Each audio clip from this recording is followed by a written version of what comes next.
नमस्कार दोस्तों, स्वागत है आपका स्टडी फॉर सिविल सर्विसेज में। फ्री वीडियो के लिए चैनल को तुरंत सब्सक्राइब कर लीजिए और नोटिफिकेशन को जरूर ऑन कर लेना। हमारा फ्री वाला टेलीग्राम ये वाला ग्रुप जरूर से जरूर ज्वाइन कर लीजिएगा। टेस्ट को ध्यान से अटेम्प्ट करिए और बताइए कितना स्कोर आपने किया है, कितने सही किए हैं टोटल क्वेश्चन में से। सभी लोग अपना अपना स्कोर जरूर कमेंट करिए। नमस्कार, मैं हूं ओम द्विवेदी और स्वागत है आपका स्टडी फॉर सिविल सर्विस में, जिसमें आज हम बीपीएससी प्री का टेस्ट 3 डिस्कस करेंगे।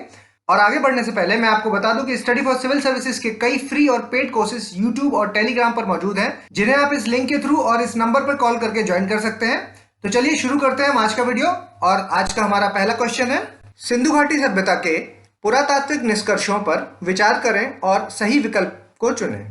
बेंगल फैक्ट्री इज फाउंड इन हड़प्पा। चूड़ी का कारखाना हड़प्पा से मिला।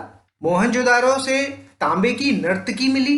Women dancer made of copper is found from the Mohenjodaro. Imprints of dogs paw is found in Chanhudaro. Chanhudaro से कुत्ते के पांव का छाप मिला। धोलावीरा से महिला और पुरुष को एक ही कब्र में दफनाना पाया गया। या फिर उपर्युक्त में से कोई नहीं और उपर्युक्त में से एक से अधिक। तो यहां पर मैं आपको बता दूं कि ये जो चूड़ी का कारखाना है ये हड़प्पा से नहीं, ये हमें कालीबंगा से मिला, कालीबंगा से। और मोहनजोदारो से तांबे की नर्तकी, ये तांबे की नर्तकी नहीं थी, वो थी ब्रॉन्ज की। ओके। और चनूद्रो से कुत्ते के पांव का छाप मिला है, बिल्कुल सही। और धोलावीरा से महिला और पुरुष को एक ही कब्र में दफनाना पाया गया। ये धोलावीरा की जगह अगर इसको लोथल कर दें तो ये स्टेटमेंट सही हो जाएगा। तो अगर हम इस क्वेश्चन की बात करें तो आंसर होगा सी। निम्नलिखित में से कौन ब्राह्मण ऋग्वेद से संबंधित है? दोस्तों आपको पता होना चाहिए जितने भी ये वेद हैं, ऋग्वेद, सामवेद, यजुर्वेद और अथर्ववेद, इनके सबके अपने अपने ब्राह्मण्स हैं। तो हमें इस क्वेश्चन में बताना है कि ऋग्वेद से संबंधित कौन से ब्राह्मण है। तो इस क्वेश्चन का आंसर होगा ऐतरेय और कौशतकी। तो 2 आंसर हैं इसके, तो आंसर हो जाएगा ई, उपर्युक्त में से एक से अधिक। और आपकी जानकारी के लिए मैं बता दूं कि सतपथ ब्राह्मण है जो वो यजुर्वेद से संबंधित है, और गोपथ ब्राह्मण है जो वो अथर्ववेद से संबंधित है। पट्टचित्रा एक प्रकार की पेंटिंग है। पट्टचित्रा उड़ीसा, बिहार, कर्नाटका या राजस्थान? तो इसका आंसर है उड़ीसा। यहां पट्ट का मतलब होता है कैनवास या फिर क्लॉथ, यानी कपड़ा। ठीक है, कपड़े पर बनता था ये। और चित्र का मतलब हो गया पिक्चर। और अगर इस पट्टचित्रा की थीम की बात करें हम, जो थीम है वो जगन्नाथ और वैष्णव कल्ट पर बेस्ड रहती थी। ओके। गुप्त काल के बारे में निम्नलिखित में से कौन सा सही है? गुप्त काल में मौर्य की तुलना में केंद्रीकृत नियंत्रण कम महसूस किया गया। कुमार को नियुक्त करने की प्रथा प्रचलन में आई। पहली बार नागरिक और आपराधिक कानूनों को स्पष्ट रूप से परिभाषित किया गया। भू राजस्व 1/4 से 1/6 में परिवर्तित हो गया। उपर्युक्त में से कोई नहीं और उपरोक्त में से एक से अधिक। तो देखिए, अगर हम गुप्त काल की बात कर रहे हैं तो सेंट्रलाइज्ड सिस्टम नहीं था यहाँ पर डिसेंट्रलाइजेशन हो गया था। मतलब क्या हो गया था? विकेंद्रीकरण। ओके। वहीं राजकुमार को नियुक्त करने की प्रथा प्रचलन में आई, बिल्कुल सही। और पहली बार नागरिक और आपराधिक कानूनों को पहली बार परिभाषित किया गया, एकदम सही। ये भी एकदम सही। तो बी, सी और डी तीनों अगर सही हैं तो हमारा आंसर हो जाएगा ई, उपरोक्त में से कोई नहीं और उपरोक्त में से एक से अधिक। निम्न में से कौन सी वास्तुकला गुप्त काल की है? सारनाथ में बैठे हुए बुद्ध की प्रतिमा, सांची का स्तूप, बरहुत का स्तूप, कुम्हरार में 80 खंभों का विशाल कक्ष। तो मैं बता दूं कि सारनाथ में बैठे हुए बुद्ध की प्रतिमा है वो गुप्ता काल की है। सांची का स्तूप मौर्य काल का है। बरहुत का स्तूप शुंग काल का है। और ये जो कुम्हरार में 80 खंभों की है ये भी मौर्य काल का है। तो आंसर हो जाएगा हमारा सारनाथ में बैठे हुए बुद्ध की प्रतिमा, ए। नेक्स्ट क्वेश्चन, कविराज मार्ग है। कविराज मार्ग क्या है?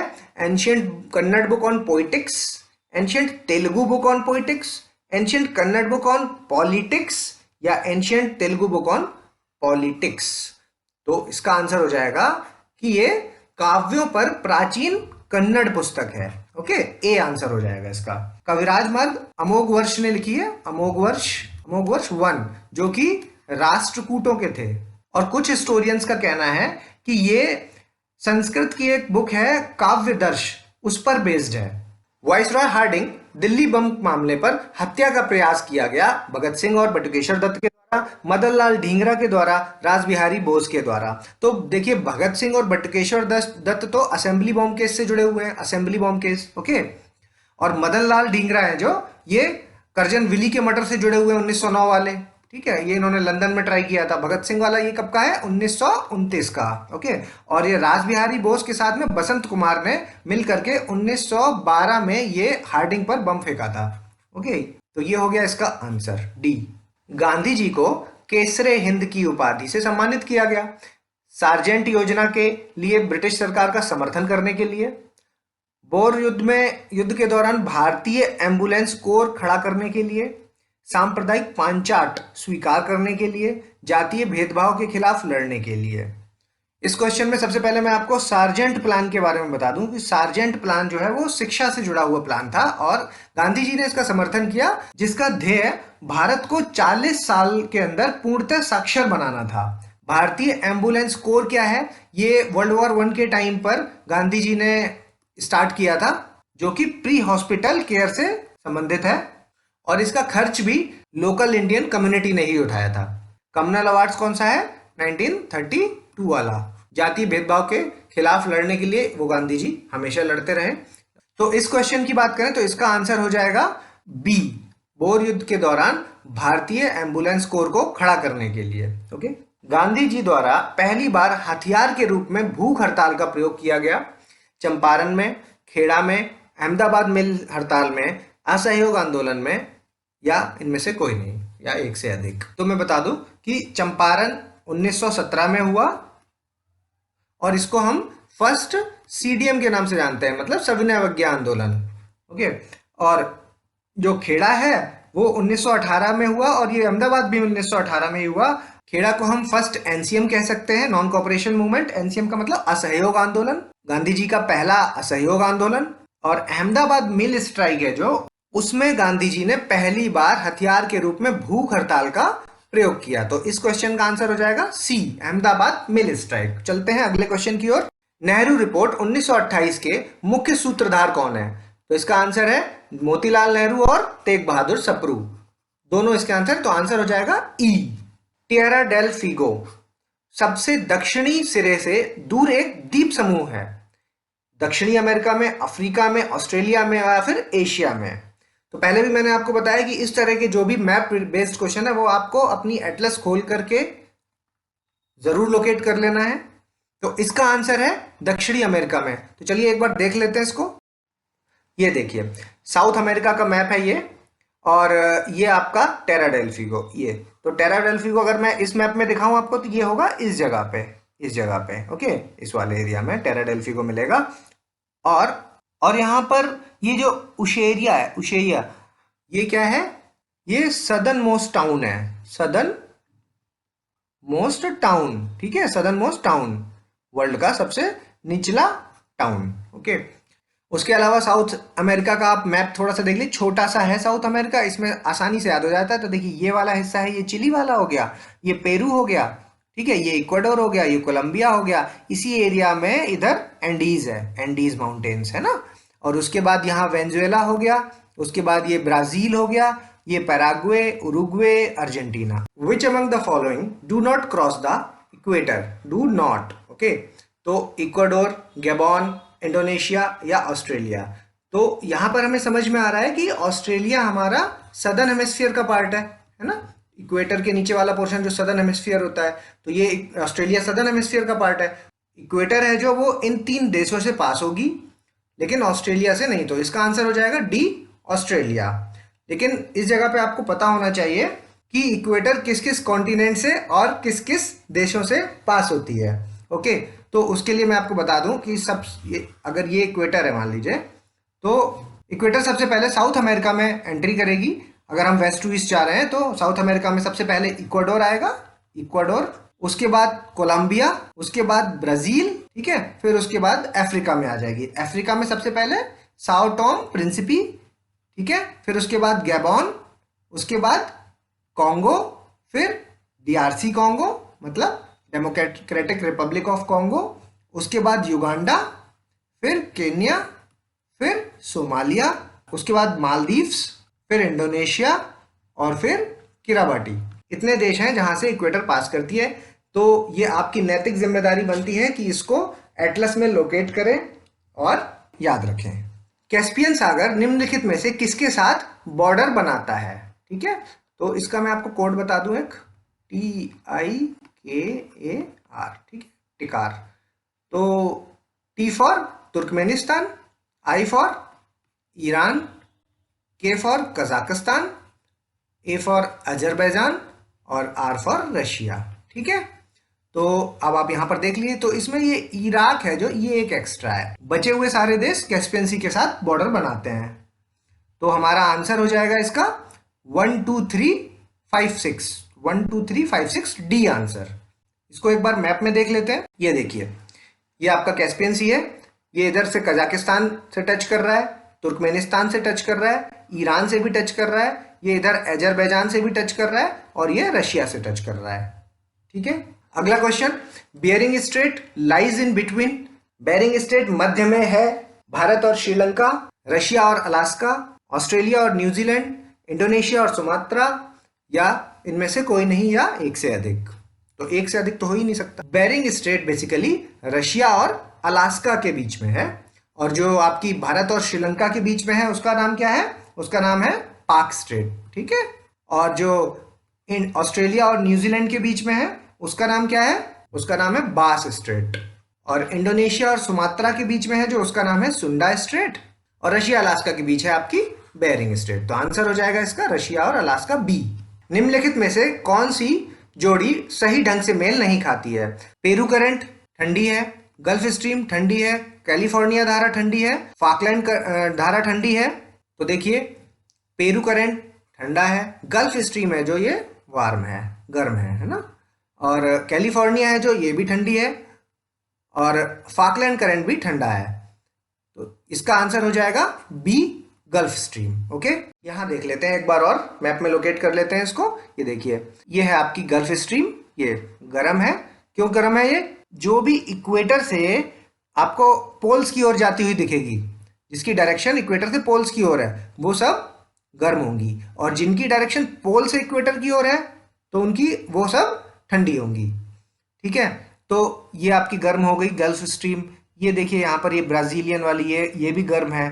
ठीक है, उसके बाद ये यहाँ पर अगुलास भी गर्म है ना, ये सब इक्वेटर से नीचे की ओर आ रही हैं। इधर ईस्ट ऑस्ट्रेलिया भी देखिए गर्म है। उसके अलावा ये कुरोशियो है जो, ये देखिए ऑस्ट्रेलिया से, ये सॉरी इक्वेटर से कहाँ जा रही है? ये पोल्स की ओर जा रही है, ऊपर है ना। और इसका बैलेंसिंग फोर्स क्या है? ये ओयाशियो, ये देखिए ऊपर से नीचे आ रही है, ये कोल्ड हो गई है ना। और ये लेब्राडोर ऊपर से नीचे आ रही है, तो ये भी कोल्ड हो गई है ना। ये अलास्का करंट, ये भी गर्म हो गई। कैलिफोर्निया करंट ये ठंडी हो गई। ये पेरू करंट ये गर्म ठंडी हो गई, क्योंकि ये पोल से ऊपर जा रही। तो सिंपल कॉन्सेप्ट, जो भी पोल से ऊपर जाए तो एक बार इनको आपको मैप में लोकेट कर लेना है, और इनकी डायरेक्शंस को याद रखना है, ताकि आगे होने वाली गलतियों को इग्नोर किया जा सके। Which of the following statement is correct? Mercury is called the blue planet, Mars is called the earth twin, earth is tilted at the 23.5 degree on its axis, earth takes exact 1 year to complete the revolution around the sun. ठीक है, इस question को बहुत ध्यान से पढ़ना है आपको। देखिए, mercury also called the blue planet, नहीं, ये तो अर्थ है। ठीक है, ये हो गया आपका गलत। Mars is the earth twin, नहीं, ये तो वीनस है ना, मंगल है ये, तो ये भी हो गया गलत। उसके बाद पृथ्वी अपनी धुरी पर 23.5 डिग्री से झुकी हुई है, ये एकदम सही स्टेटमेंट है। और उसके अलावा पृथ्वी को सूर्य के चारों ओर पूर्ण परिक्रमा करने में ठीक, इस ठीक शब्द पे आपको फोकस करना है। 1 वर्ष का समय लगता है, और इस ठीक वर्ड शब्द की वजह से ये ऑप्शन भी हो जाएगा गलत, क्योंकि पृथ्वी को 365 दिन और 6 घंटे लगते हैं। इसी 6 घंटे की वजह से वो एक लीप ईयर का कॉन्सेप्ट है जो वो आ जाता है ना। तो ये भी गलत हो गया। तो इस क्वेश्चन का आंसर हो जाएगा सी। इस तरह के कुछ क्वेश्चंस स्ट्रेटेजिकली डाले गए हैं ताकि ह्यूमन एरर जितनी भी आपको करनी है वो अभी टेस्ट के दौरान हो जाए, मेन पेपर में एक भी एरर नहीं होनी चाहिए। Arrange the composition of the earth in decreasing order, iron, silicon, oxygen, magnesium. तो देखिए, आपका आयरन होता है जो, वो होता है 35%, सिलिकॉन होता है वो होता है आपका 15%, ऑक्सीजन होता है वो होता है आपका 30% और मैग्नीशियम होता है 13%। तो अब आप लगा लीजिए, तो इसका आंसर हो जाएगा 1324, 1324 यानी C. Tungabhadra multipurpose river valley project is in which state? Tungabhadra नदी घाटी परियोजना किस राज्य में है? तो ये है आपकी आंध्र प्रदेश, कर्नाटका, तेलंगाना या दोनों में। तो इसका आंसर हो जाएगा, ये फैक्चुअल क्वेश्चन है, सीधा सीधा तेलंगाना और कर्नाटका में स्थित है। ठीक है, अगले क्वेश्चन की ओर चलते हैं। इसका answer D, world's most important nesting beach for olive ridley turtle in India.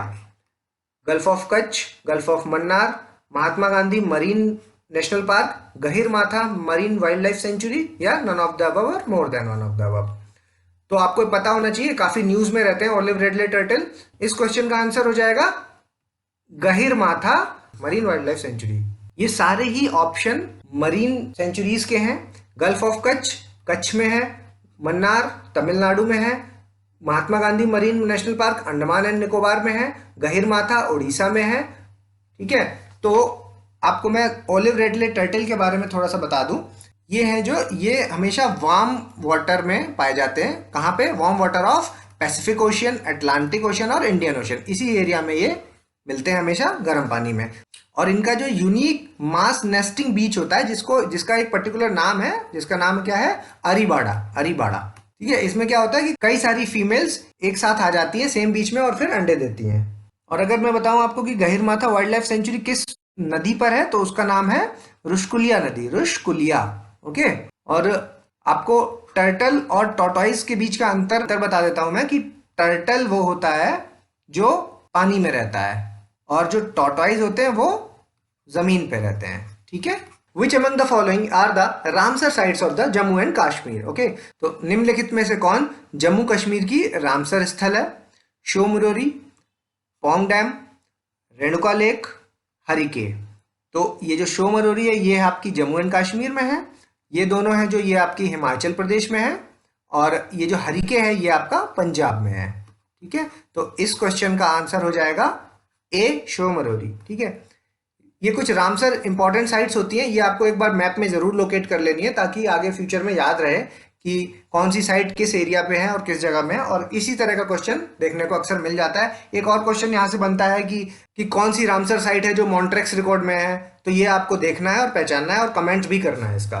मैं आपको अभी नहीं बताऊंगा, अगले पेपर में आपको इसका आंसर पता चलेगा। Second schedule of constitution deals with the salary of, ये फैक्चुअल क्वेश्चन है, सीधा सीधा है, president, prime minister, attorney general या फिर काउंसिल ऑफ मिनिस्टर। तो आपको पता है कि सेकंड शेड्यूल है जो किसकी सैलरी के साथ डील करता है? प्रेसिडेंट की सैलरी के साथ। Okay, which among the following are the federal feature of the Indian union?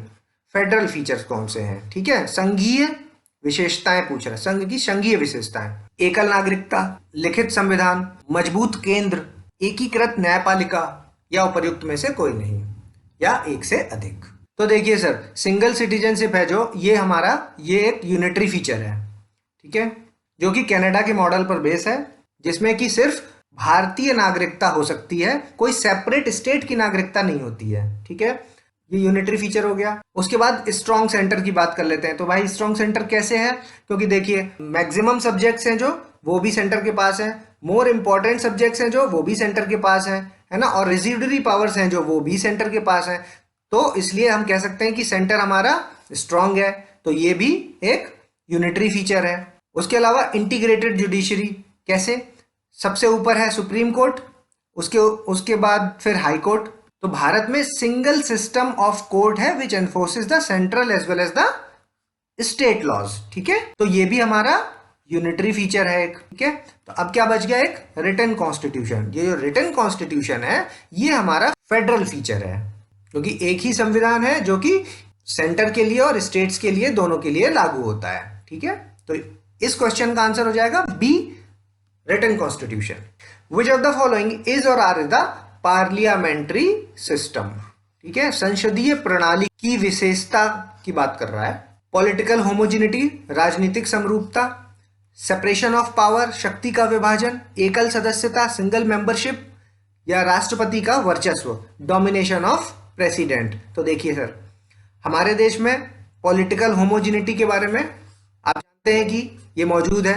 Party कोई सी भी हो, पार्टी के सदस्यों की पर्सनल राय कुछ भी हो, सारे सदस्यों को पार्टी की राय के साथ ही काम करना होता है, पर्सनली उनकी सोच मैच करे उससे या ना करे। ओके, उसके बाद सेपरेशन ऑफ पावर, हमारे यहाँ कहाँ है सेपरेशन ऑफ पावर, हमारे यहाँ तो फ्यूजन ऑफ पावर है, ठीक है, और हम पार्लियामेंट्री सिस्टम के पार्ट है।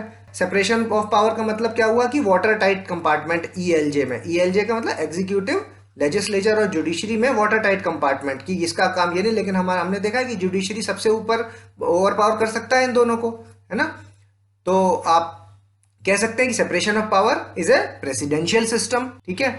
उसके बाद सिंगल मेंबरशिप, तो ऐसा नहीं है, मेंबरशिप दो होती है, क्योंकि वही आदमी एमपी होता है और वही आदमी मिनिस्टर होता है। ये भी प्रेसिडेंशियल फीचर है, क्योंकि पार्लियामेंट में क्या होता है कि डबल मेंबरशिप का कॉन्सेप्ट है, ठीक है। उसके बाद डोमिनेशन ऑफ द प्रेसिडेंट नहीं, पार्लियामेंट्री सिस्टम में डोमिनेशन ऑफ द पीएम होता है। तो इस क्वेश्चन का आंसर हो जाएगा ए, पॉलिटिकल होमोजिनिटी, राजनीतिक समरूपता। Okay, which among the following are not correctly matched, ठीक है, नॉट पे ध्यान रखना है। आर्टिकल 280 फाइनेंस कमीशन एकदम सही, article 312 all India services, article 316 state public service commission और article 365 amendment of the Indian constitution. तो इसका आंसर क्या हो जाएगा, सी पार्ट, यह है article 315। Which of the following is और are correct, constituent assembly adopted the national flag on 24 January 1947। संविधान सभा ने 24 जनवरी 1947 को राष्ट्रीय ध्वज अपनाया, 24 जनवरी 1947 को राष्ट्रीय गान अपनाया, 24 जनवरी 1947 को राष्ट्रीय गीत अपनाया, 24 जनवरी 1947 को डॉक्टर राजेंद्र प्रसाद को भारत का प्रथम राष्ट्रपति चुना गया। तो देखिए इसका आंसर हो जाएगा ए, क्योंकि बाकी सारी हैं जो वो 24 जनवरी 1950 में हुए हैं, ठीक है, और संविधान सभा ने 24 जनवरी 1947 को राष्ट्रीय ध्वज अपनाया था। रियासतों के एकीकरण के बारे में निम्नलिखित में से कौन सा कथन सही है। हैदराबाद का एकीकरण पुलिस कार्रवाई से हुआ, जूनागढ़ का एकीकरण जनमत संग्रह से हुआ और कश्मीर का एकीकरण किससे हुआ, अधिमिलन का पत्र, अंगीकार पत्र के माध्यम से हुआ, जिसको हम इंस्ट्रूमेंट ऑफ एक्सेशन बोलते हैं। सिक्किम का एकीकरण संवैधानिक संशोधन अधिनियम के माध्यम से हुआ। तो इनमें से पूछ रहा है कि कौन सा सही है, तो ये भी सही है, ये भी सही है और ये भी सही है और ये भी सही है, तो ऊपर सारे ही इसमें सही हैं। तो आंसर हो जाएगा इसका ई।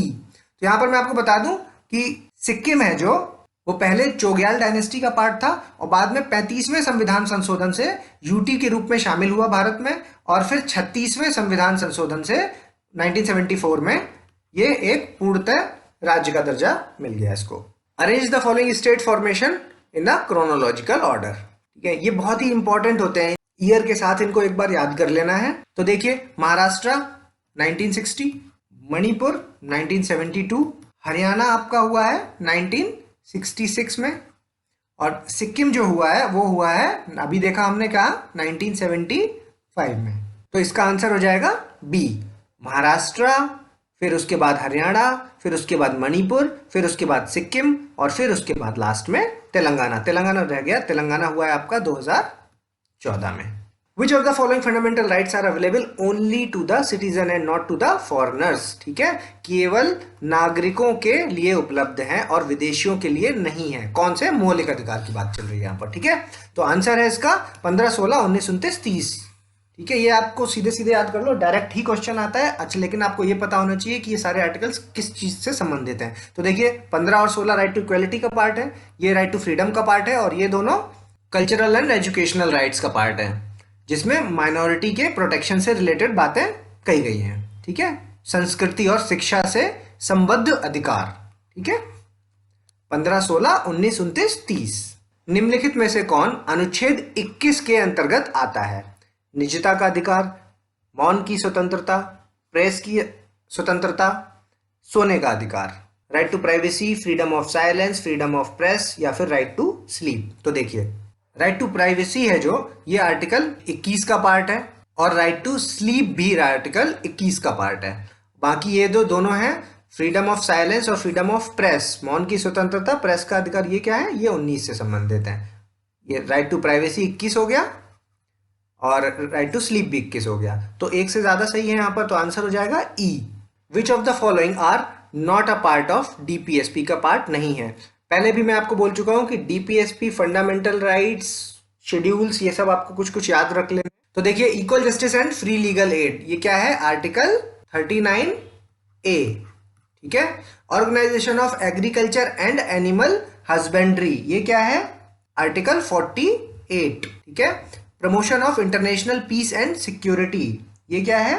आर्टिकल 51, ठीक है। Safeguard public property and to abjure violence, सार्वजनिक संपत्ति की सुरक्षा और हिंसा को समाप्त करना, ये क्या है?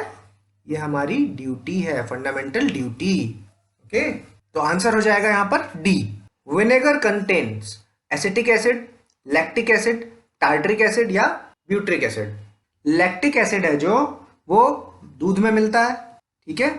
उसके बाद आपका जो टार्ट्रिक एसिड है जो, वो अंगूर में, ग्रेप्स में, ठीक है। उसके बाद ये ब्यूट्रिक एसिड है जो ये रेंसिड, और जो एसिटिक एसिड है ये आपका विनेगर में मिलता है, ठीक है। तो आंसर हो जाएगा ए, एसिटिक एसिड। ये कुछ डायरेक्ट फैक्ट्स हैं जो आपको याद रखने चाहिए। Diamond has the maximum refractive index due to reflection, refraction, total internal reflection या इंटरफेरेंस। तो इसका आंसर है टोटल इंटरनल रिफ्लेक्शन, पूर्ण आंतरिक परावर्तन, ठीक है। आपको टीआईआर के बारे में पता ही होगा कि मतलब ये डायमंड चमकता क्यों है इतना ज्यादा। तो टीआईआर का जो प्रोसेस है वो ये है कि लाइट आती है और वो इसमें एंट्री मारती है, फिर यहाँ ट्रैप, मतलब लाइट ट्रैप हो जाती है इसके अंदर, और वो घूमती रहती है, इसकी वजह से हीरा बहुत ज्यादा चमकता है। तो ये टीआईआर का पार्ट है। Which of the following are caused by the virus, ठीक है। वायरस के कारण निम्न में से कौन सा रोग होता है? अभी कोरोना वायरस चला ही है, बीमारियों से क्वेश्चन आने के काफी ज्यादा चांसेस हैं। मम्स, चिकन पॉक्स, छोटी माता, हेपेटाइटिस, पोलियो, ये सारे ही वायरस से होते हैं। ओके, तो आंसर हो जाएगा इसका E. Which of the following statement is true about the plant cell, ठीक है। Plant cell are larger than the animal cell, plastids are present in the plant cell, centrosome is absent in the plant cell, या cell wall is present. तो देखिए sir, ये सारे ही statement सही है, ठीक है। तो इसके हिसाब से आंसर हो जाएगा ई। लेकिन यहां पर मैं आपको बता दूं कि प्लास्टिड्स क्या होता है, जिसमें प्लास्टिड्स तीन तरह से के होते हैं। एक होता है क्लोरोप्लास्ट, जो कि ग्रीन कलर के लिए रेस्पॉन्सिबल है। ग्रीन कलर जो प्लांट्स में होता है वो क्लोरोप्लास्ट की वजह से होता है। दूसरा होता है क्रोमोप्लास्ट, वेरियस कलर्स जो भी होते हैं ना, लाल, पीला, हरा, नीला, और भी जो पेड़ों में कलर्स होते हैं वो क्रोमोप्लास्ट की वजह से होते हैं। और तीसरा होता है ल्यूकोप्लास्ट, ठीक है, ल्यूकोप्लास्ट जो कि कलरलेस होता है, ठीक है। ये क्या करता है? ये स्टोर कर लेता है फूड को in the form of starch, fat और प्रोटीन, ठीक है। स्टार्च, फैट और प्रोटीन की फॉर्म में स्टोर कर लेता है फूड को, ठीक है। ल्यूकोप्लास्ट कलरलेस होता है। इसके अलावा सेंट्रोसोम क्या होता है? ये सिर्फ एनिमल सेल में होता है, प्लांट सेल में तो ये होता ही नहीं है, ठीक है, एनिमल सेल में। और इसका काम क्या है? सेल डिवीजन का, ठीक है, सेल डिवीजन का काम होता है इसका। Yellow and the orange colour in the plant, अभी मैंने आपको बताया है ना कि वेरियस कलर्स कैसे होते हैं? क्रोमोप्लास्ट से, ठीक है। तो देखिए, येलो और ऑरेंज की बात करें, ग्रीन की बात होती तो क्या होता है? ये क्लोरोप्लास्ट। अब देखिए, येलो ऑरेंज किसकी वजह से होता है? लाइकोपीन, कैरोटीन, बीटानिन या ल्यूकोप्लास्ट। तो ल्यूकोप्लास्ट तो अभी आपने देख लिया, तो आउट हो गया पेपर ये क्वेश्चन कि ये कलरलेस होता है, ठीक है, ये तो होगा नहीं। अब इन तीनों में से आप बताइए कि ल्यूकोपीन, कैरोटीन या बीटानिन। तो इसका आंसर होगा carotene. Who propounded the theory of natural selection?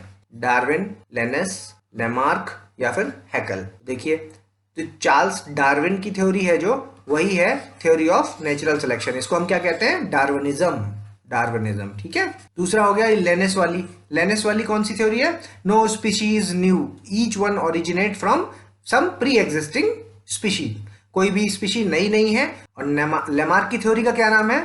इसका नाम है इनहेरिटेंस ऑफ एक्वायर्ड कैरेक्टर। और ये जो हैकल की थ्योरी है, ये क्या है? रिकैपिटुलेशन थ्योरी जिसे बोलते हैं, जिसमें क्या होता है कि एम्ब्रियोनिक डेवलपमेंट की जो स्टेजेस होती हैं उसके बारे में बताया है इन्होंने, हैकल ने, ठीक है। तो इस क्वेश्चन का आंसर हो जाएगा theory of natural selection, Charles Darwin, Darwinism बोलते हैं इसको, ठीक है। Which among the following geological era is the latest one, है ना, नया कौन सा है सबसे? ट्रियासिक, क्रेटेशियस, जुरासिक या फिर पर्मियन। तो फैक्चुअल क्वेश्चन है, सीधा सीधा है, आंसर हो जाएगा क्रेटेशियस। जिम्नोस्पर्म, मैंने आपको फर्स्ट वाले टेस्ट में पूरा प्लांट किंगडम समझाया था, फर्स्ट या सेकंड में आई थिंक। तो उसके हिसाब से आज आपको जवाब देना है कि जिम्नोस्पर्म फूड में यूज हो सकते हैं, वुड में, ऑयल में या रेनिस में। अगर आपको जिम्नोस्पर्म याद है तो ये इसका आंसर आप तुरंत कर लेंगे, खाना, लकड़ी, तेल या राल। तो इसका आंसर होता है उपर्युक्त सभी। ठीक है, तो देखिए जिम्नोस्पर्म होते कौन से? जिम्नोस्पर्म वो वाले प्लांट्स होते हैं जिनका स्ट्रक्चर वेल डिफाइंड होता है। ठीक है, एंजियोस्पर्म और जिम्नोस्पर्म दो तरह के होते हैं। ठीक है, सीड बियरिंग प्लांट्स हैं ये सारे के सारे। इनको हम फूड की तरह भी यूज करते हैं। Example sago. ठीक है, कहां से निकलता है ये सैगो? साइकस से। ये भी क्वेश्चन आता है, साइकस। ठीक है, वुड की तरह भी इसको यूज करते हैं, जानते हैं, पाइन हो गया, देवदार हो गया, फर्नीचर वगैरह बनता है। ठीक है, ऑयल, तारपीन का तेल। ठीक है, उसके बाद राल, वार्निश वगैरह जो बनता है। ठीक है, वार्निश, पॉलिश, पेंट। ठीक है, ये सब। तो जिम्नोस्पर्म सब जगह यूज होता है। Answer is E. Which process keeps the plant and there surroundings cool? Transpiration, वाष्पोत्सर्जन, श्वेत, भाप, एवापोरेशन, संघनन, कंडेंसेशन या वेपराइजेशन, वाष्पीकरण। तो प्लांट्स के बारे में पूछ रहा है तो इसका आंसर हो जाएगा transpiration. Which of the following are correctly matched? Carrot root, onion stem, garlic stem, radish root. तो आपको पता होना चाहिए कि ये सभी करेक्टली मैच्ड हैं और इसका आंसर हो जाएगा ई। तो देखिए कैरेट है जो ये कॉनिकल टाइप की रूट है। ठीक है, कॉनिकल। और जो ओनियन है कैटेगरी का नाम बल्ब है, गार्लिक है जो वो भी बल्ब है। ठीक है, और रेडिश है जो मूली, ये क्या है? ये फूसीफॉर्म रूट है, फूसीफॉर्म। ठीक है, ये भी कभी कभी क्वेश्चंस में डायरेक्ट आ जाता है। इस पेपर का जब आप स्कोर बताएंगे कमेंट्स के माध्यम से, तब ये जरूर बताइएगा कि ह्यूमन एरर से आपने कितनी गलतियां की हैं, क्योंकि इस पेपर को सेट थोड़ा सा इस तरह से किया गया है कि आप लोगों से ह्यूमन एरर हो। तो घबराने की कोई बात नहीं है, आगे आप इंप्रूव कर लेंगे। और स्टडी फॉर सिविल सर्विसेज का आपसे वादा है, अगर आपने पूरी सीरीज को शिद्दत से फॉलो किया तो बीपीएससी के प्री में आपको कोई नहीं रोक सकता। ठीक है, चलते हैं अगले question. 41 which is the rank of India in the global happiness index? तो ग्लोबल हैप्पीनेस इंडेक्स में भारत की रैंक है 144। डायरेक्ट फैक्चुअल क्वेश्चन है, ये रैंकिंग वगैरह कुछ आती है, याद करनी होती है। और जो करंट अफेयर्स के आगे के अपडेट्स हैं वो आपको लगातार हमारे चैनल के माध्यम से मिलते ही रहेंगे। Which of the following country rejoined the commonwealth organisation? ठीक है, पुनः राष्ट्रमंडल संगठन में शामिल हो गया। कौन सा है? मालदीव्स। ठीक है, सोशल हार्मनी नाम की एक किताब है, ये किसने लिखी है? माननीय प्रधानमंत्री नरेंद्र मोदी। उसके बाद देखिए chairman national commission for minority, कौन है ये? जॉर्ज कुरियन, ए। उसके बाद देखिए who will proceed the conference of Interpol 2022? India, China, Paris या स्पेन? तो आंसर है भारत। ओराव ट्राइब, ये कुछ बिहार स्पेशल के क्वेश्चन है। ओराव ट्राइब बिहार के किस डिस्ट्रिक्ट में पाई जाती है? गया, बक्सर, सीतामढ़ी या पूर्णिया? इसका आंसर है पूर्णिया। और मेरी आप सभी से रिक्वेस्ट है कि अगर आप बिहार पीएससी दे रहे हैं तो बिहार के क्वेश्चन जब भी लगाएं तो उसका मैप जरूर देख लें एक बार। बिहार में आपको सारे डिस्ट्रिक्ट की लोकेशन का आइडिया होना चाहिए, याद हो ना हो, थोड़ा सा आइडिया हो कि कौन सी ईस्ट में, कौन सी वेस्ट में है, क्योंकि कई सारे आंसर्स तो सिर्फ लोकेशन की वजह से सही हो जाते हैं। Name the university first established in the Bihar? तो देखिए पटना यूनिवर्सिटी कब एस्टेब्लिश हुई थी? 1917 में। ठीक है, मगध यूनिवर्सिटी आपकी कब हुई थी? 1962 में। अंबेडकर यूनिवर्सिटी 1951 में। और वीर कुंवर सिंह यूनिवर्सिटी 1992 में। तो आंसर हो जाएगा इसका पटना। ठीक है, which of the following district of the Bihar shares the boundary with the UP? Bihar का निम्नलिखित में से कौन सा जिला आप अपनी सीमा उत्तर प्रदेश के साथ साझा करता है? तो देखिए जमुई कहाँ है, किशनगंज कहाँ है, रोहतास कहाँ है, औरंगाबाद। सबसे पहले आप मैप खोल करके इसकी लोकेशन देखिए। उसके बाद आप पाएंगे कि रोहतास है जो वो ऐसा जिला है जो उत्तर प्रदेश के साथ बाउंड्री शेयर करता है, उसी से जस्ट लगा हुआ है ये औरंगाबाद। ठीक है, जमुई और किशनगंज ये ईस्टर्न साइड के हैं। निम्नलिखित में से कौन सा जिला न्यूनतम कृषि जनसंख्या है? पटना, बक्सर, गया या मुंगेर? तो इसका आंसर है मुंगेर। ये आपको बिहार स्पेशल में डायरेक्ट मिल जाएगा। बिहार में निम्नलिखित में से कौन सी चट्टान प्रमुख है? तो आप जानते हैं कि नॉर्थ इंडियन प्लेन का पार्ट है बिहार, तो वहां पर क्वाटरनरी चट्टानों की बहुलता पाई जाती है। ठीक है, जिसमें लेयर्ड रॉक्स होती हैं। कौन सी रॉक्स? लेयर्ड। तो दोस्तों ये था हमारा टेस्ट 3। जल्दी मिलेंगे अगले टेस्ट 4 में अगले 50 क्वेश्चंस के साथ। और अगर अभी तक आपने इस चैनल को सब्सक्राइब नहीं किया है तो प्लीज सब्सक्राइब करिए और बेल आइकन जरूर दबाएं। और इस पेपर के बारे में मुझे अपने विचार कमेंट्स के माध्यम से जरूर बताएं। तब तक के लिए धन्यवाद।